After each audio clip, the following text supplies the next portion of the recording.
MK Michel. Lui et MK Michel sont dragués, les a attrapés, il a dit à Bob Dylan. C'est comme si lui, il me laisse, elle laisse Bob Dylan et puis les deux se mettent en couple pendant la canne. Là. C'était lourd, j'ai tout le nom vocal, le message. J'avais envoyé tout à truc et il disait que, et en ce temps-là, il disait que oui, il va sortir avec une fille. Il disait que oui, la petite, elle est belle, elle est au Canada, qu'ils vont faire leur couple TikTok ensemble, tout ça. Tu vois? Et à chaque fois, il me menaçait. Qu'elle a plus d'abonnés que moi. Qu'elle a plus d'abonnés que moi et tout ça. Et qu'il va aller au Canada avec elle et tout. Et non, bon. Il me narguait avec elle. Donc, il m'a toujours nargué avec les femmes. C'est comme ça qu'il est. Quand on a un problème comme ça, il peut mettre la photo d'une belle femme, ventre plat, pour me frustrer sur mon physique.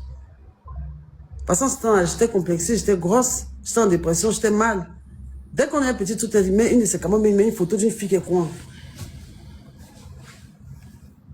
Ou bien il drague une fille qui est belle, tu vois. Et à chaque fois, il me disait qu'il va trouver plus belle que moi, qu'il sort avec moi parce que il m'aime vraiment, sinon, je suis pas son genre. Et tout. Tu vois, il me sortait des dingueries comme ça et tout ça. Donc, avec la fille, il voulait faire la même chose. Et Loulou, c'est une fille qui a l'argent. Et en fait, quand lui et moi, on s'est séparés, parce qu'il m'a pas laissé, et je tiens à le préciser, mais je détaillerai plus ça plus dans mon grand ouvrage, ou dans mon grand direct spécial du Eric Jordan que je vais faire. Il sait que la fille a de l'argent. Après, moi, il voulait sortir avec une autre vendeuse en ligne qui allait lui donner l'argent. Il a essayé, il a tapé pour tout. Parce que tout le monde a vu comment il s'est comporté avec moi. Il voulait faire les choses des gens, il sort avec la fille, il roule sa voiture, il voulait rouler sa voiture un peu, seulement la fille envoie un peu de galettes, elle s'en va. Tu es dans le studio, il y a au moins 18 danseurs chez toi, balai finit pas sur la terrasse. Elle en avait marre. Quand TikTok, vous voyez quoi, TikTok, vous voyez quoi, TikTok des danses là. C'est dans la caméra, c'est joli à voir. Sinon, quand tu es à côté d'une personne qui est en train de faire un TikTok, c'est tellement ridicule, il y a tellement de bruit. Ça fait du bruit, c'est le bruit. Je n'entends même pas le bruit même de téléphone, j'entends le bruit des pas de la personne. Surtout les grands danseurs comme lui qui font les grands pas. C'est comme ça. Ta maison. Ridicule, les choses dérisoires. Si tu n'es pas en dépression, je ne vais pas être couché dans une maison où il y a 18 danseurs qui sont en train de se transpirer, danser bêtement comme des bêtes, quoi. Non, l'homme a vécu des oui. D'autres dorment ici, d'autres traînent là-bas.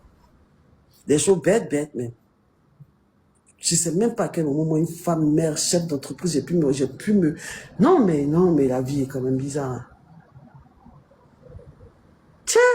Donc, c'est ça, Loulou est parti voir là-bas. Quand Loulou a vu les vraies réalités de ce qui se passe derrière les réseaux sociaux, elle dit, elle, c'est pas son monde. Elle pouvait sortir avec ces grands gars qui ont l'argent, qu'elle devient traîner avec un danseur qui traîne avec plusieurs danseurs dans une maison. Genre, vous voyez les maisons des garçons, il y a les garçons partout, l'autre est assis là-bas, il a enlevé son t-shirt, il l'a mis ici, et tout ça. Toi, tu as qu'à de dormir toi seul dans la maison, un éternel assisté. Toi, tu es un éternel assisté, toi, tu dis que moi, j'ai besoin de l'approbation des gens. Non, toi, tu es un éternel assisté. Tu arrives